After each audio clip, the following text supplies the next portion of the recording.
دوستان عزیزم، درود و مهر. امیدوارم هر کجا این دنیا هستین حال دلتون عالی باشه. امروز میخوام آشدوغ بختیاری درست کنیم، یک غذای بدون گوشت، سبک و در عین حال خوش‌طعم و واقعا بی‌رقیب. اگه دلتون یک غذای متفاوت میخواد این ویدیو رو از دست ندید.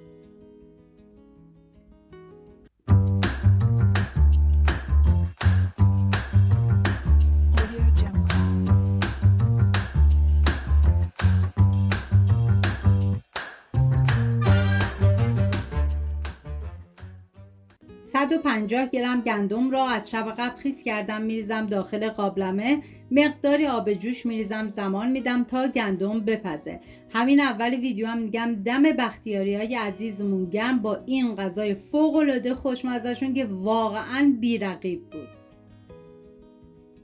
150 گرم نخود رو از شب قبل خیس کردم و چندین مرتبه آبش رو عوض کردم. میریزم داخل قابلمه. آب جوش رو به اندازه‌ای بریزی که در آخر آب زیادی از نخود باقی نمونه. این آش برای 8 نفر در نظر گرفته شده. شما به اساس تعداد نفرات مواد رو کم یا زیاد کنید. من اندازه ها رو هم در طول ویدیو میگم، هم داخل دیسکریپشن نوشتم. 120 گرم برنج نیم دونه رو از 2 ساعت قبل خیس کردم، میریزم داخل قابلمه. 1 عدد تخم مرغ رو هم زدم تا از لختگی در اومد و به برنج اضافه کردم. من آش‌های سنتی زیادی درست کردم که لینکش رو داخل دیسکریپشن گذاشتم. دوست داشتید ببینید درست کنید و از خوردنش لذت ببرید. گندم پخته شده رو میریزم همراه با 2 قاشق غذاخوری آرد.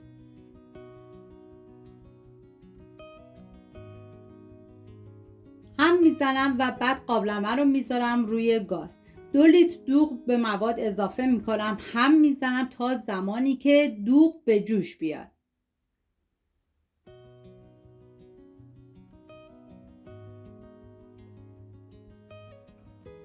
بعد از اینکه دوغ به جوش اومد نوبت اضافه کردن نخود پخته شده هستش، همراه با سبزی آش. سبزی آش خورد شدهش باید 250 گرم باشه که شامل تره، جعفری، گشنیز و اسفناج هستش که از هر کدوم 3 دسته، فقط جعفری 2 دسته هستش.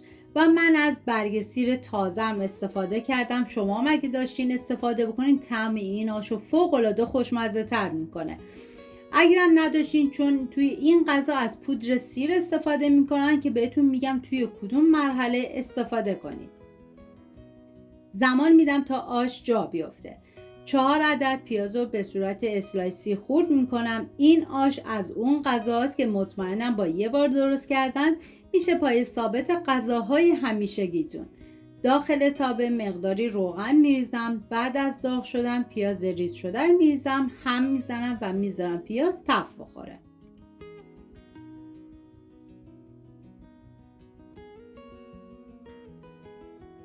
نوبت اضافه کردن ادویه هسته، شامل زردچوبه، نمک و فلفل سیاه.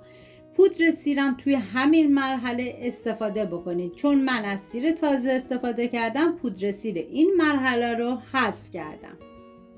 هم میزنم، میذارم ادویه ها تف بخورن، عطر ادویه ها آزاد بشه. 2 قاشق غذاخوری نعنا خشک میریزم، هم میزنم تا با بقیه مواد مخلوط بشه و بعد دیگه حرارت رو خاموش میکنم. میریم سراغ آش. نکته مهم برای این آش در طی زمان پخت حتما چندین مرتبه هم بزنید، چون این غذا برنج داره، احتمال اینکه ته بگیره زیاده. بعد از هم زدن پیاز داغ بهش اضافه میکنم، هم میزنم و میذارم به مدت 10 دقیقه دیگه بپزه.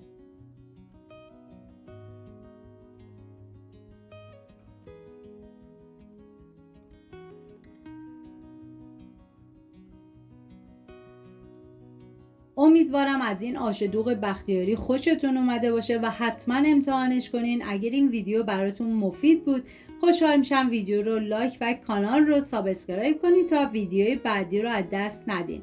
در آخر با مقداری پیاز چیپسی هم تزیین کردم. سپاس از همراهی همیشگیتون.